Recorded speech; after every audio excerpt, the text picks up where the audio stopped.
En señal nacional para Ecuador y el mundo entero llega ya la emisión de ese día jueves de El Comercio TV ya a nuestras pantallas. Yanita, una hora más, ¿cómo estamos? ¿Cómo vamos, mi querido Robert? Muy buenos días a nuestros amigos televidentes que se integran a esta hora. Importantes noticias para la jornada de hoy. Nuestra selección se enfrenta hoy a Bolivia, sí, en el puerto principal. Vaya y bueno, viendo, titulares vaya viendo. También. Del diario El Comercio, Diario claro, ya llegó. Impreso. Llegó calientito, salió del horno. Aquí está Diario El Comercio en sección de empresa que está en todo el país. Los títulos más importantes dicen empresas locales van de compras a Panamá. La tricolor, o sea, la selección vuelve a Guayaquil en las fiestas octubrinas. Falta de atención y medicinas afecta la memoria de los pacientes. Buscan a máxima capacidad con liberación de aforo. El Papa siente vergüenza por los informes franceses. Y finalmente la actividad física es una gran fuente de resiliencia. Eso lo que nos dice Diario El Comercio en sus páginas principales, los títulos más interesantes. Para que usted esté bien informado, lo puede pedir a su poseedor de confianza o en su sitio de abastos.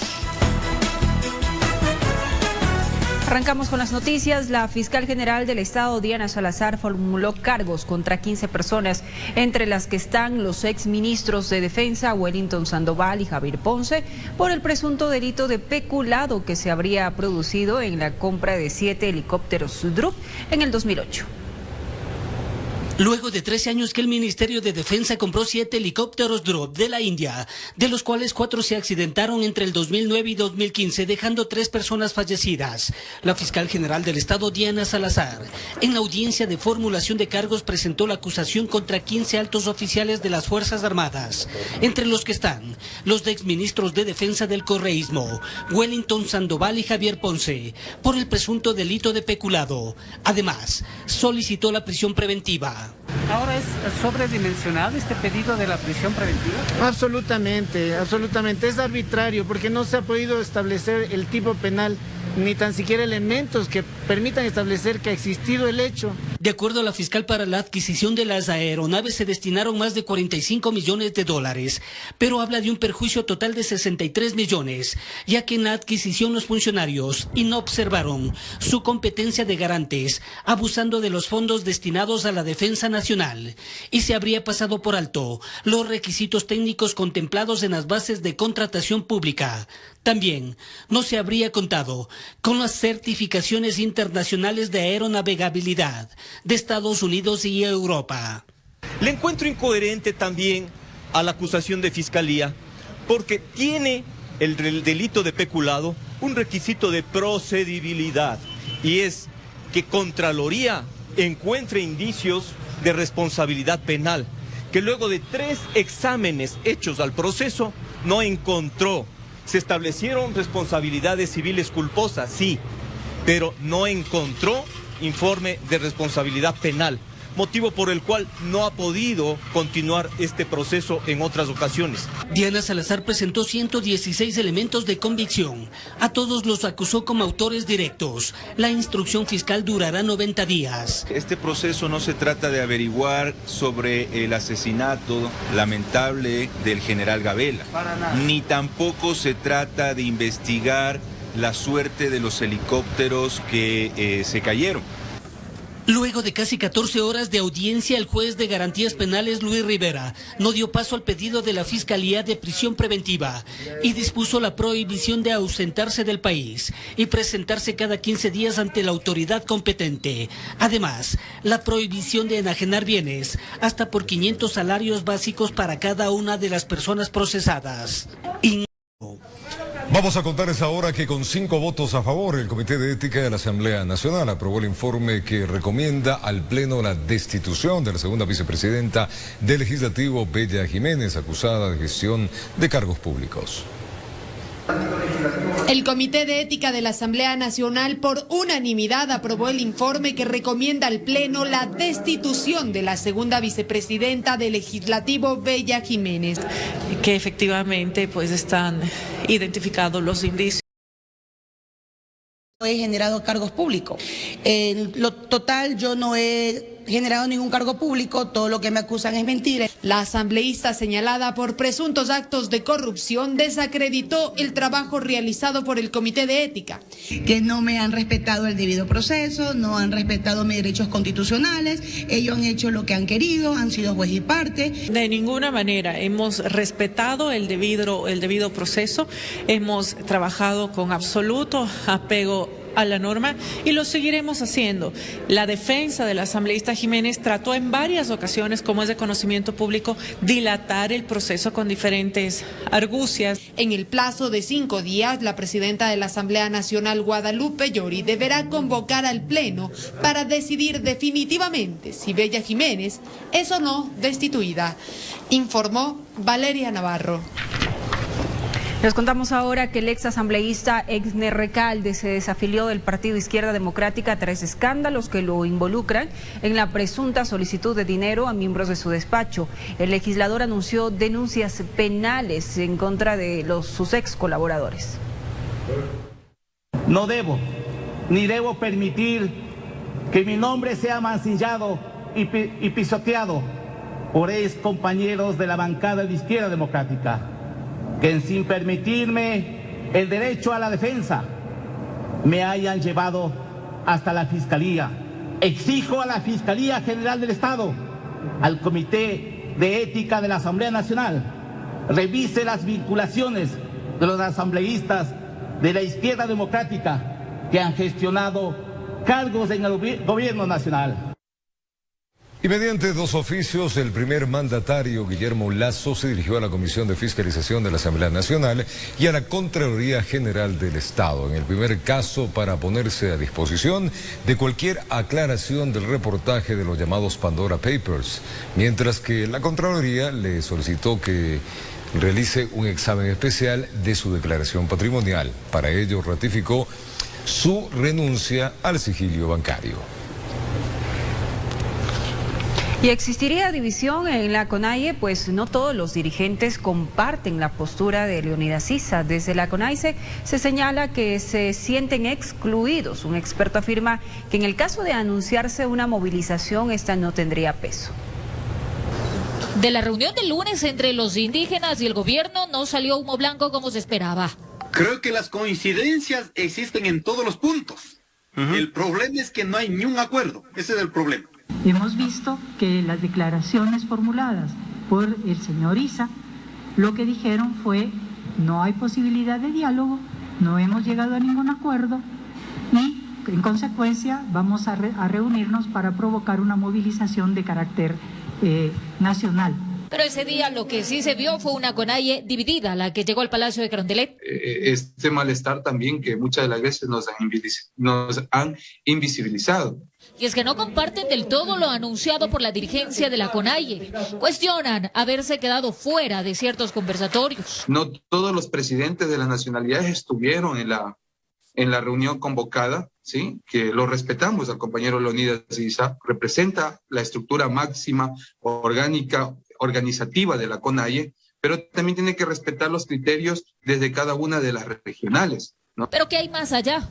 Lolo Echeverría, analista en estos temas, dice que la división de los indígenas es evidente, ahora que están planteadas mesas de diálogo para tratar temas importantes. Mientras hay líderes indígenas que aceptan sentarse en las mesas de diálogo, mal puede el señor Issa armar una revuelta a nombre de todos los indígenas. No, en ningún momento se ha llegado y se ha resuelto hacer una movilización, porque se ha resuelto realizar un diálogo. Javier Aguavil, presidente de la CONAIE, dice que hay que tener cuidado porque se estaría llevando quizá información errada a las comunidades cuando ese no es el fin. Sí, no están llegando a las comunidades, solamente están llegando en el ámbito del Consejo y las tomas de decisiones desde el Consejo de Gobierno de la CONAIE. Ahora que lo que se busca es encontrar consensos para los temas que no comparten. Informó Marilyn Caramillo. Es tiempo de contarles que el FMI entregó $802 millones a Ecuador. Esto como parte del programa de servicio ampliado, el SAF, que tienen con este organismo. Según un comunicado oficial del Gobierno Nacional, los recursos servirán para financiar el presupuesto general del Estado en este año. En total, el país ha recibido ya 4.802 millones de dólares de los 6.500 millones que contempla el acuerdo suscrito con la entidad internacional. Y el ministro de Defensa expresó que Ecuador tendrá un buque polar hidrográfico para el desarrollo de investigación en la Antártida. El secretario de Estado reveló que el costo asciende a los 67 millones de dólares y que está dentro del presupuesto de la entidad.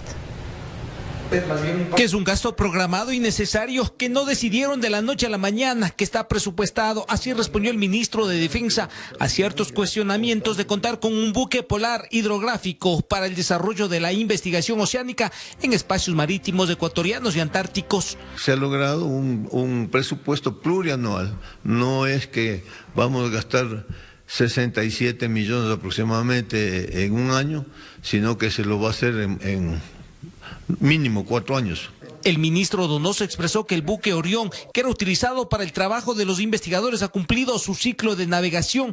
El valor de la construcción de la nueva embarcación polar ascendería a los 67 millones de dólares. Es un proyecto que el país necesita hacer realidad para tener un buque oceanográfico. En la Antártida, Ecuador cuenta con la base Pedro Vicente Maldonado, un centro de investigación que el proceso de adquisición va por buen camino y que está enmarcado dentro de los parámetros que exige la ley. El proceso de licitación determinará el astillero que lo construya. El país necesita ese tipo de investigación científica, oceanográfica, para el tema de la pesca, para el tema de prevención de desastres naturales como el fenómeno del Niño. En otro tema, el ministro Donoso expresó su preocupación frente al avance desmedido de la minería ilegal en provincias como El Oro, Zamora Chinchipe, Sucumbíos, Imbabura y Esmeraldas. Es tan grave o peor que el narcotráfico. Actividades a lo largo de la frontera hace prever que va a crear conflictos con los países vecinos. Que la minería ilegal trae delitos conexos. Tenemos ahí tráfico de armas, tráfico de drogas, tráfico de personas, tenemos lavado de activos. En Quito informó Iván Casamen. Docentes jubilados realizaron un plantón en el norte de la ciudad de Quito para exigir el pago de sus incentivos jubilares. Esto pues se lo realiza a escala nacional y serían más o menos 17.000 los perjudicados. El monto que se les deuda superaría, amigos, los 800 millones de dólares. Por segunda ocasión en el último mes, maestros jubilados del magisterio se concentraron en Quito. Cansados de esperar por años el pago del incentivo jubilar, realizaron un plantón como medida de protesta para hacer un llamado al gobierno. 17.000 maestros a nivel nacional estamos en espera del cobro del incentivo jubilar. Se necesita cerca de 800 millones. Que este gobierno, que se dice el del encuentro, cumpla con la Constitución y nos pague. Portando carteles con mensajes que daban a conocer su malestar y gritando consignas, cerca de 200 docentes de las provincias de Manabí, Loja, Chimborazo, Esmeraldas, Azuay y Pichincha levantaron su voz para que se dé cumplimiento a lo que por ley les corresponde, aseguraron. En la Constitución de la República logramos que se incluya, son 150 salarios básicos como máximo. Además denunciaron que en varios ministerios están paralizados los trámites como la calificación de carpetas para acceder al beneficio. En el Ministerio de Educación tenemos retrasos en lo que son la validación de expedientes y eso se debe a la mala práctica administrativa en los distritos. Piden también que en la proforma presupuestaria se prioricen recursos para el pago de este beneficio. Asimismo dijeron que se sienten perjudicados porque no han podido solventar sus tratamientos, mientras que otros maestros han fallecido sin recibir su incentivo jubilar. De la falta de pago, la salud de nuestros compañeros se ha deteriorado. Es un derecho que costó una huelga de hambre en Montecristi en 2008 para que se nos atienda con haciendo justicia. Un grupo de maestros mantuvo una reunión con autoridades del Ministerio de Finanzas. Informó Priscila Cadena. Más adelante, amigos televidentes, COE Nacional autorizó incremento de aforo del 70% para trabajo presencial. Los detalles de esta y otras noticias al regresar. Gracias por continuar en nuestra sintonía. Tenemos más noticias. El COE Nacional autorizó incrementar el aforo al 70% para el trabajo presencial en empresas públicas y privadas. La medida entrará en vigencia desde el lunes 11 de octubre. Además, la ministra de Salud, Jimena Garzón, anunció que se registra un leve incremento de casos COVID-19. En un balance presentado por el Ministerio de Salud se determinó que el contagio en las actividades presenciales es menor que la modalidad de teletrabajo. Es así que el COE Nacional autorizó incrementar el aforo para el trabajo presencial en empresas públicas y privadas, medida que entrará en vigencia desde el 11 de octubre. Subir del 50 al 70% de aforo. Tenemos un contagio de un 4% menor en las actividades presenciales en el trabajo que con respecto a la otra modalidad inherente al teletrabajo. Si bien se siguen reactivando más actividades, la ministra de Salud, Jimena Garzón, hizo un llamado a mantener las medidas de bioseguridad. Aunque los hospitales presentan menos presión en atenciones COVID, dio a conocer que hay un ligero incremento de contagios. Si no relajamos, van a haber brotes y posiblemente no los vamos a poder controlar porque no se va a salir de las manos y vamos a tener que tomar medidas más restringidas. La ministra mira con preocupación la cantidad de eventos en los que no se respeta el aforo, el gran porcentaje de personas que no acuden a vacunarse. Además, indicó que aún la inmunidad de rebaño no ha sido alcanzada en el país. Porcentaje importante de la población mayor de 18 años que todavía no ha recibido su vacuna. Por favor, acudan a los centros de vacunación, reciban sus vacunas para poder reactivarnos económica y socialmente. En ese sentido, el exhorto incluye los 221 municipios del país para que se solicite carnet de vacunación para ingresar a sitios concurridos como cines, discotecas, bares, restaurantes, entre otros. Ya lo han hecho inclusive con anterioridad y han puesto este requisito. Es fundamental que nosotros minimicemos los riesgos en estas actividades. Además, se anunció que se modifican ciertos requisitos de ingreso al país. Se elimina el aislamiento preventivo obligatorio para los viajeros procedentes de Brasil que arriben en vuelos directos en tránsito o escalas, pero se mantiene este requisito para quienes lleguen desde la India en las mismas condiciones.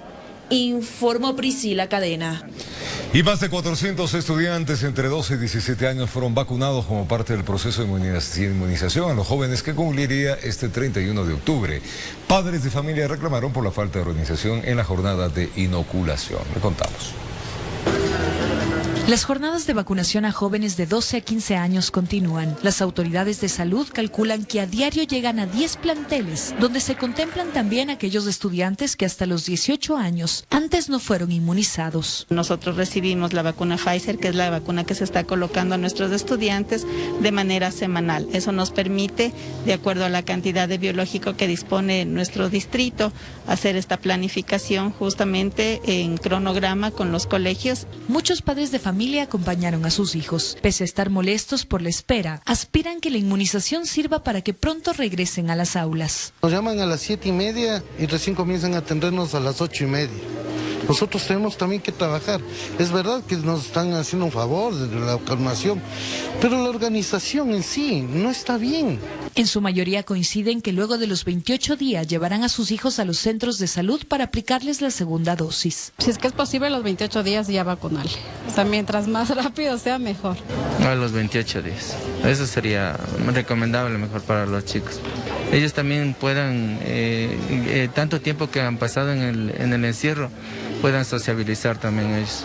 Están estresados y todo eso. En los centros de salud se aplican primeras y segundas dosis. Por día llegan entre 2.000 a 3.000 personas en busca de la inmunización a los más de 50 puntos que existen en Quito. Y los adultos mayores de 18 años pueden acudir a los centros de salud. Mantenemos igual la vacunación de primeras dosis, la disponibilidad de CanSino y AstraZeneca, y continuamos igual con las segundas dosis de todas aquellas vacunas que así lo requieren, como Pfizer, Sinovac y AstraZeneca. mientras brigadas médicas visitan los barrios para detectar los casos positivos de coronavirus. Comité del Pueblo, Calderón, Cotocollao, que son parroquias, también por la alta densidad poblacional. Sin embargo, en su mayoría quienes se contagian no presentan síntomas graves de la enfermedad. Realmente son pocos, esto también ha permitido que los hospitales puedan cerrar alas que estaban destinadas para la atención de pacientes COVID, de pacientes graves, y poder destinar también estas camas de UCI, sobre todo para otras patologías y otros problemas de salud, y con eso seguir reactivando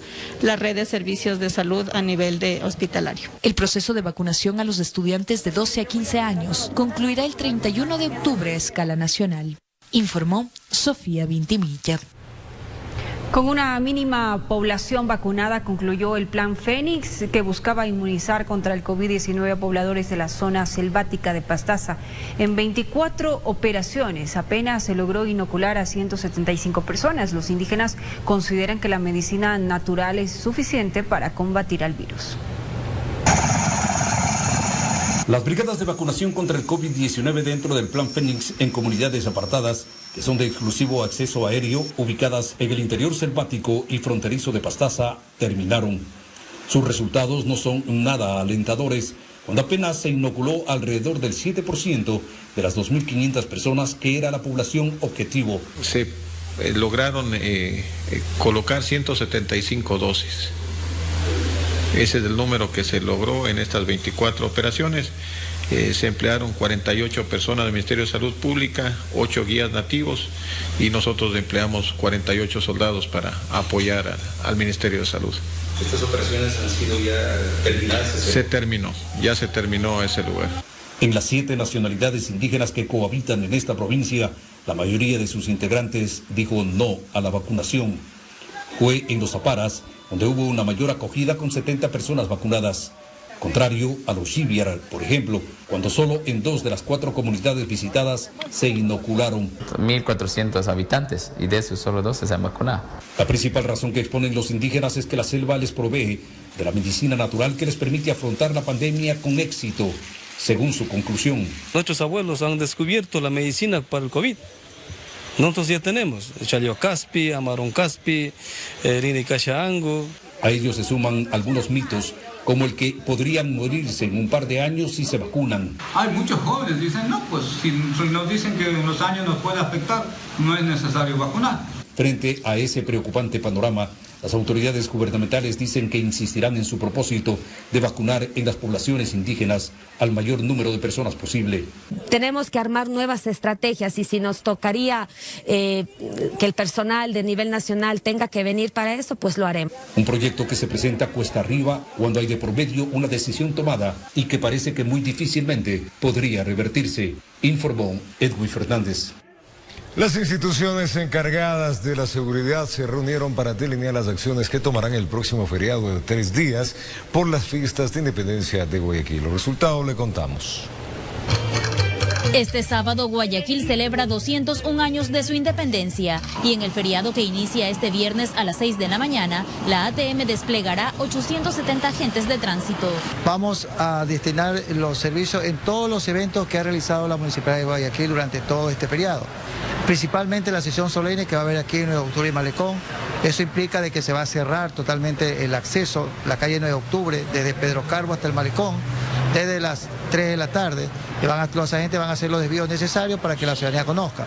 La Policía Nacional aportará con su contingente. Vamos a estar activos todos los policías de aquí del cantón.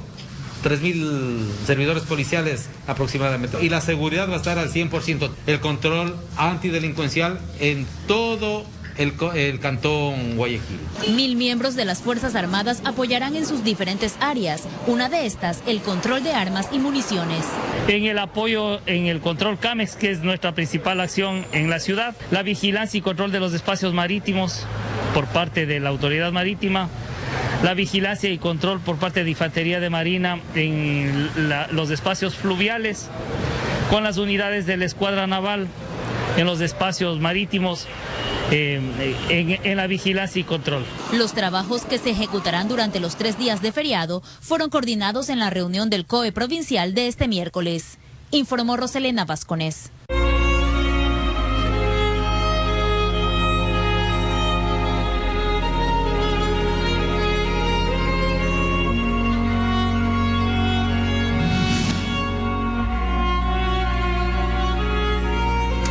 Vamos con nuestra segunda entrega de este especial que tienen nuestros servicios informativos.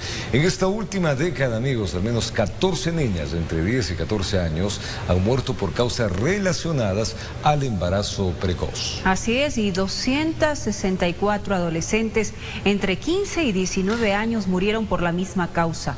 La prevención de esta problemática y la atención oportuna del gobierno son condiciones fundamentales para garantizar los derechos de nuestros niños y adolescentes.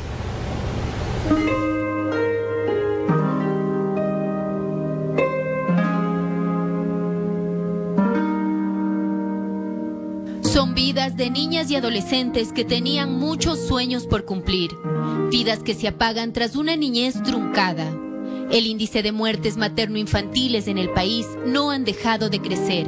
En los últimos 10 años, 14 niñas de entre 10 y 14 años han muerto por causas asociadas al embarazo, al parto, al puerperio. Hay 264 adolescentes entre 15 y 19 años que también han fallecido por estas mismas causas. Si el traer vida al mundo constituye un gran reto y responsabilidad, desde la mirada médica, el embarazo adolescente duplica los riesgos. Tras más temprano el embarazo, más riesgo biológico, independientemente del riesgo psicológico y social. Las mujeres que se embarazan muy temprano y no han completado su crecimiento dejan de crecer. Más riesgo de aborto, tienen más riesgo de que tengan preeclampsia o problemas de presión alta durante el embarazo, más riesgo de generar diabetes, más riesgo de tener niños de peso bajo. Desde el gobierno se insiste en la lucha a favor de los más vulnerables. El ministro de Inclusión Económica y Social lo ratifica. Recursos en el mundo hay, lo que no ha habido son iniciativas y proyectos que permitan captar recursos para ampliar la red de protección especial a la gente que más necesita. Aunque no precisó cuál sería el aporte económico que se destinará para estos fines. Pues si hablamos de costos, el prevenir el embarazo adolescente le ahorra al país millones de dólares. El costo del embarazo adolescente y de la maternidad temprana en un periodo de 4 años es de aproximadamente 1.076 millones de dólares.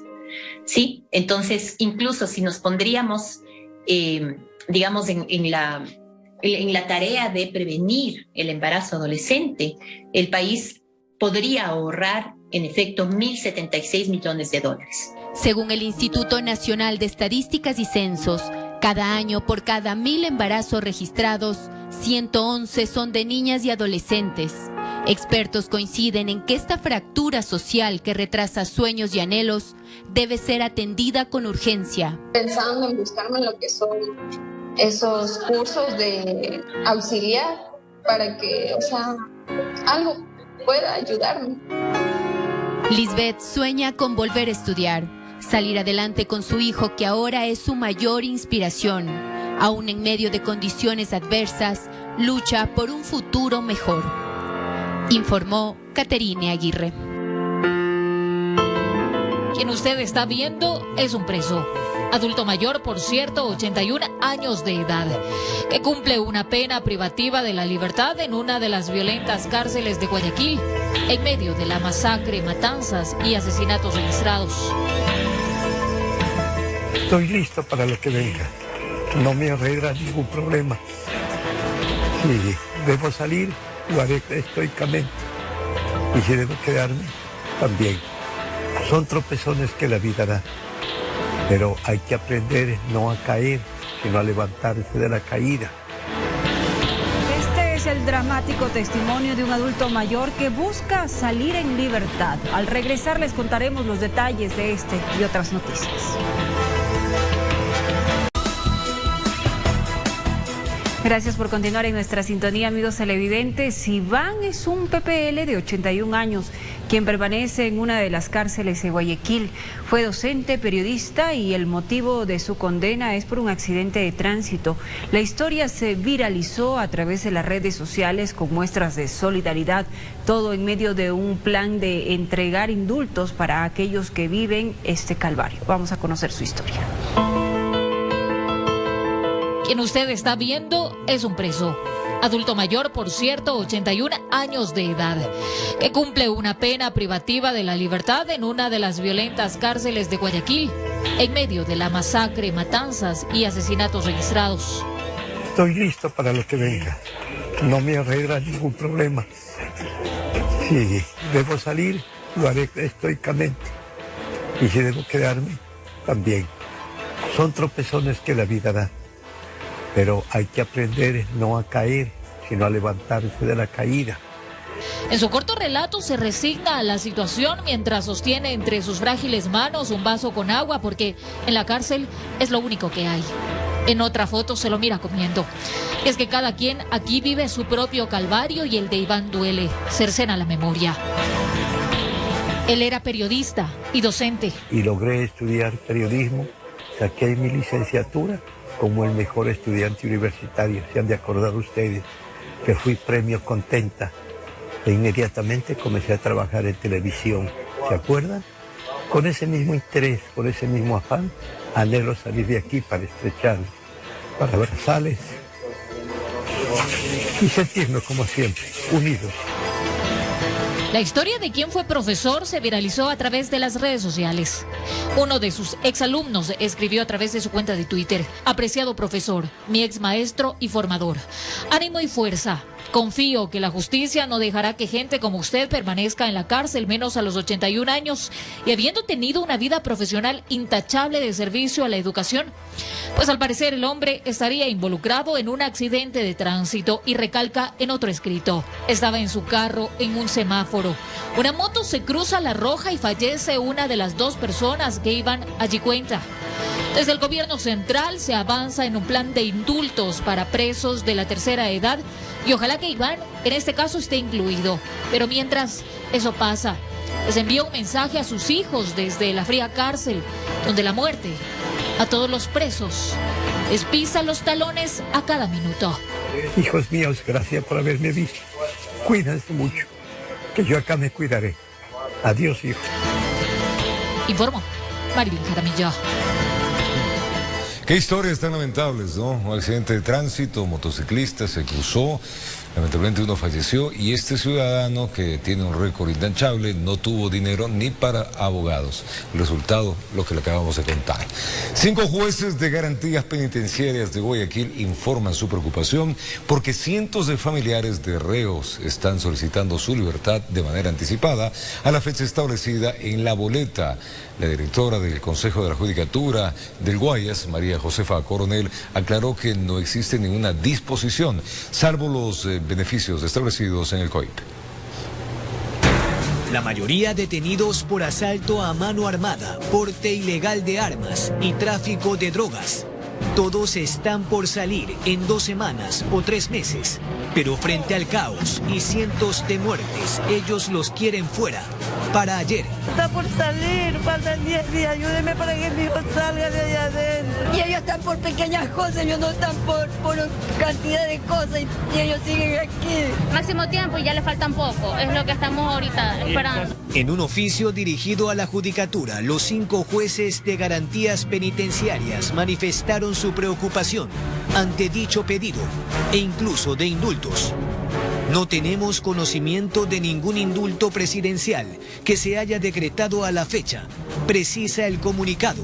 La directora en Guayas, María Josefa Coronel, explicó que no existe ninguna disposición, salvo lo que está establecido en el COIP. Pedirle al SNAI, es decir, a su centro carcelario, certifique que después de cumplido el 60% de la pena y otros requisitos más, puedo pedir que me dejen vivir en ese régimen semiabierto, que significa ir a hacer actividades fuera de la cárcel. Sin embargo, de acuerdo a los trámites despachados por el SNAI, en las cárceles hay otro lío. En el mes de septiembre, hasta la fecha, es decir, hasta ayer, fueron 144 solicitudes. Los expedientes que hemos recibido de Quito, enviados en el mes de septiembre, son 10.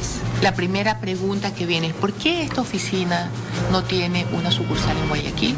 La Judicatura hace su mayor esfuerzo por sumar al menos 8 jueces penitenciarios más, de manera temporal, informó Jorge Escobar.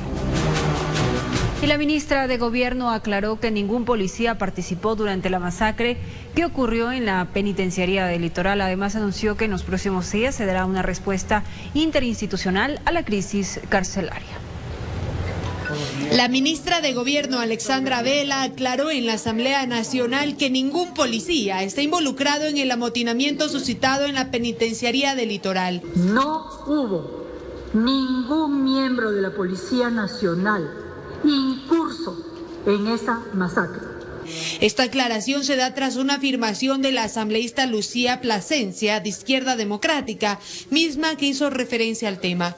Vela aseguró que no es competencia del Ministerio de Gobierno el sistema de clasificación de los privados de la libertad, pues es algo que le corresponde al SNAI. Sin embargo, agregó que este proceso debe manejarse con responsabilidad. Se hace de manera profesional y teniendo en cuenta las características de cada uno de las personas que han sido llevadas al centro carcelario. No es lo mismo la ubicación de una persona que ha cometido un hurto que una persona en el delito de asesinato. La ministra de Gobierno también hizo referencia a la lista que maneja Estados Unidos sobre los más de 20 países señalados como lugares de tránsito o productores de droga. Desde el año 2003, el Ecuador está incluido en esa lista, y está incluido en esa lista no por otra razón, sino por la evidencia de que el país se encuentra ubicado geográficamente entre dos países grandes productores de droga. Vela indicó que en los próximos días se dará una respuesta interinstitucional a la crisis carcelaria, informó Valeria Navarro. Y al retornar en Pakistán, un terremoto de 5.9 grados deja como resultado 20 personas fallecidas e importantes daños materiales. Estamos contando al retornar, una breve pausa, ya venimos.